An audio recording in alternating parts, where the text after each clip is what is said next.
Pilipinas, una sa ating mga balita. Sa halip na bagong simula sa pagsalubong ng taong 2025, problemado ang mga Pilipino kasunod ng pagsipa ng unemployment rate sa bansa nitong Enero. Sa tala ng Philippine Statistics Authority o PSA, malaking itinaas nito kumpara sa porsyento noong Disyembre ng nakaraang taong 2024. Una sa balitang yan, si Rovic Manuel. Tumaas ang bilang ng mga Pilipinong unemployed o walang trabaho sa unang buwan pa lamang ng 2025. Ito ang iniulat ng Philippine Statistics Authority o PSA base sa resulta ng Labor Force Survey kung saan tumaas sa 4.3% o katumbas ng kabuuang 2.16 milyong Pinoy ang walang trabaho o negosyo.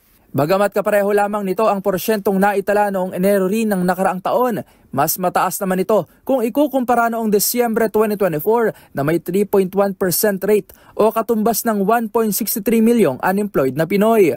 Tumaas rin ang underemployment rate sa 13.3% mula sa 10.9% noong mga nakaraang buwan. May kabuuan itong bilang na 6.47 milyong underemployed individuals o yung mga manggagawang nagnanais pang dagdagan ang oras ng kanilang trabaho.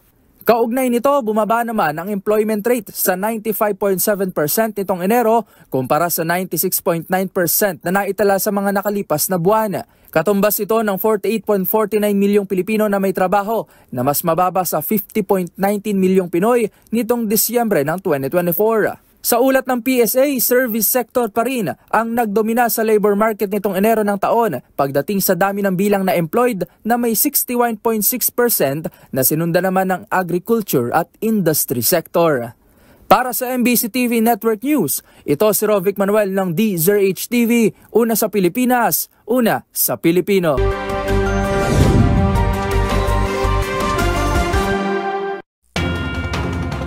Tukoy na ng pambansang pulisya ang sospek sa pagpatay sa isang babae na nahukay kamakailan sa Davao del Norte. Yan at iba pang mga rumarapidong balita mula sa probinsya, hatid ng iba't ibang istasyon sa ilalim ng MBC Media Group.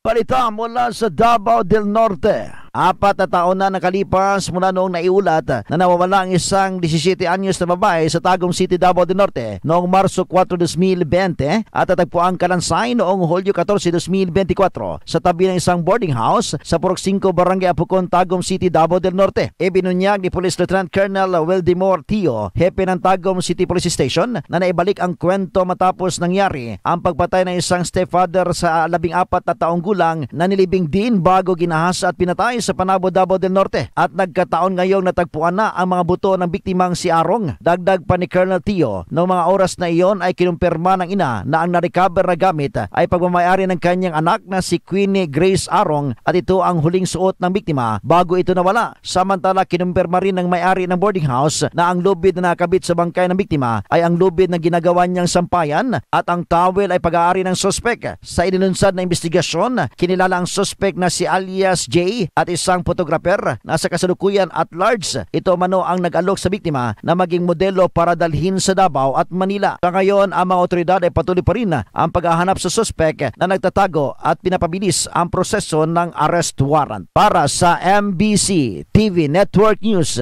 ito si June Suter, una sa Pilipinas, una sa Pilipino. Sa pagkakatagpo ng bumagsak na nawawalang F-50 fighter jet sa bahaging paanan ng Mount Kalatungan, Bukidnon, inaasahang tuloy-tuloy ang military operation laban sa mga komunistang grupo na mag-iisang buwan na umanong kinakaharap ng armed forces sa magubat na bahagi ng La Paz, Agusan del Sur, boundary ng Cabanglasan, Bukidnon. Ayon sa militar, nasa more or less 30 to 50 armed men ang kaengkwentro ng kanilang tropa sa nabanggit na lugar nitong March 4. At sa layuning maparalyze sumano ang depensa ng NPA, kinumpirma ni 403rd Infantry Brigade Commander Colonel Antonio Duluan Jr. na nag-request sumano sila ng air support na dumating naman at nakapag-bombing mission pa ang dalawa sa F-50 habang dito na nagkaaberya ang pangatlong F-50 na bumagsak at ikinasawi ng dalawang piloto. Magugunitang matapos mapatay ang top leader ng CPP-NPA na si Myrna Solarte, batay sa mga report ng iba't ibang units ng Philippine Army sa lugar, nagtuloy-tuloy ang kanilang operation sa bahagi ng Caraga Region hanggang sa northern area. Maliban sa mga patuloy na lumalaban ng mga NPA kombatan sa Caraga at Cabanglasan, Bukidnon, 7 naman ang sumuko sa 9 Offers Infantry Brigade. Labis sa mga nagpapasalamat ang Philippine Army sa napakahalagang papel na ginagampanan ng Philippine Air Force kaugnay sa patuloy na kampanya laban sa mga kalaban ng Estado. Mula sa Central Mindanao, RH19, June Dimacutak, DZRH, una sa Pilipinas, una sa Pilipino. Tumataas ang bilang ng mga na-stroke na pasyente na ginagamot sa Tacloban City Hospital. Ito ang sinabi ni Tacloban City Hospital Chief Dr. Gloria Fabregas sa isang panayam. Ayon kay Dr. Fabregas na mabuti nilang may mga consultant o espesyalista na mga doktor para matulungan ang mga pasyente.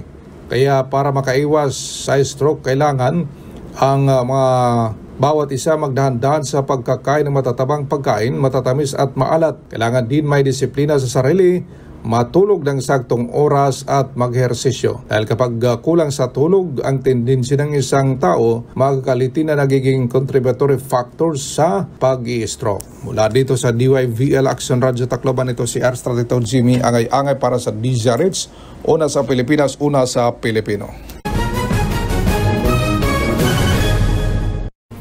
Patuloy ang pagpapaalala ng National Bureau of Investigation ukol sa iba't iba at bagong modus ng mga scammer sa panloloko. Isa na riyan ang sangla tira kung saan libo-libo ang natatangay ng mga ito mula sa iba't ibang tao. Kung ano ang parusang kakaharapin ng mga sangkot, alamin sa report na ito. Nagbabala ang National Bureau of Investigation o NBI ukol sa mga panibagong modus ng mga manloloko sa pamamagitan ng sanlatira scam. Dito, ginagamit umanong collateral ang isang property o bahay sa pagpapautang. Mangutang ang isang individual sa isa pa at ang kapalit, papayagan niya itong tumira sa isang property hanggang mabayaran nito ang kanyang utang at interes. Pero kapag nabigay na ang inutang na pera, ang nagpautang, hindi umano makakalipat o makakatira sa isinanlang property dahil hindi naman pala ito pagmamay-ari ng nangutang. Kadalasan, hindi lang isang tao ang inuutangan at ini-scam ng mga gumagawa nito. Inaalok kasi nila ang bahay sa maraming tao, kaya limpak-limpak na salapi ang nakukuha rito. Ano nga ba ang sagutin sa batas ng mga sangkot sa sanglatira modus? Ang sinumang mapatunayang sangkot dito ay maaaring kumaharap sa syndicated estafa na nasa ilalim ng Presidential Decree No. 1689. Sa Section 1 ng nasabing kautusan, ang syndicated estafa ay anumang uri ng estafa na ikinokonsidera sa ilalim ng Article 315 at 316 ng Revised Penal Code. Ang karagdagang kondisyon dito ay dapat ginawa ito ng isang sindikato at kung ang perang kinolekta mula sa mga stockholder, miyembro ng bangko, kooperatiba at iba pang asosasyon ay napunta sa maling paggamit o mali ang pinaglaanan, mapapatawa ng panghabang buhay na parusa ang mapapatunayang guilty sa syndicated estafa. Kung mayroon pa kayong nahuling ipinagbabawal na akto o kaya naman ay mayroon kayong reklamo, itag nyo kami sa DZRH. Hoy! Bawal yan!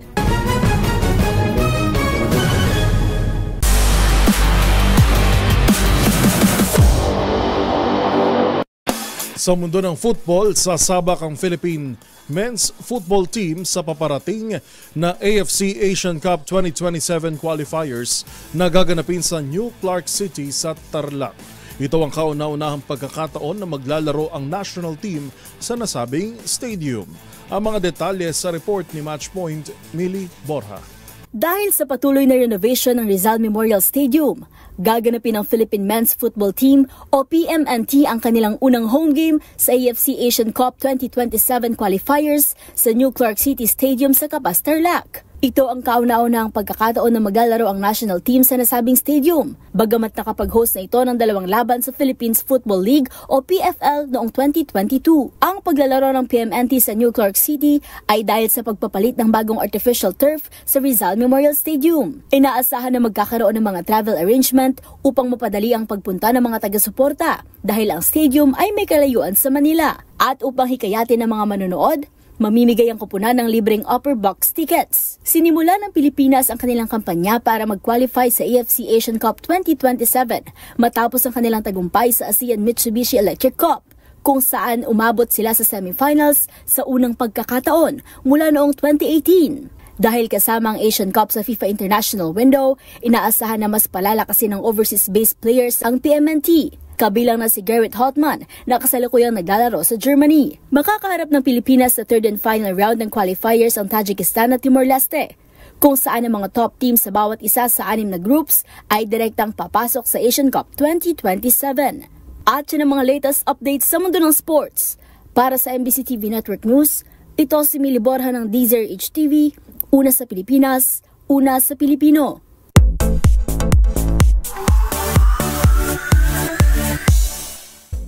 Sa mundo naman ng beauty pageants, tatanggap na ng aplikasyon ang pamunuan ng Binibining Pilipinas para sa mga nagnanais maging BBP Queens. Ngayong taon ang ika-61st edition ng prestihiyosong pageant.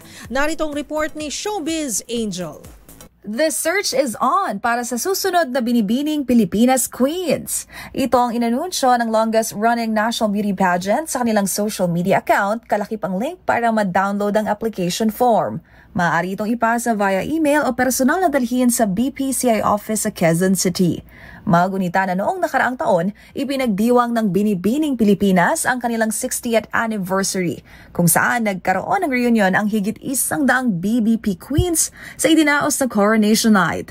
Kabilang nga sa mga dumalo ang 4 na Filipino Miss Universe winners na produkto ng Binibining Pilipinas na sina Gloria Diaz, Margie Moran, Pia Wurtzbach, at Catriona Gray. Ang Tourism Management graduate mula Abra na si Mirna Esguera ang reigning Binibining Pilipinas International. Samantala, ang deadline ng submission para sa mga nagnanais maging kandidata ng Binibining Pilipinas 2025 ay itinakda sa March 21. Para sa MBC TV Network News, ito po yung Showbiz Angel ng DZRH TV, una sa Pilipinas, una sa Pilipino.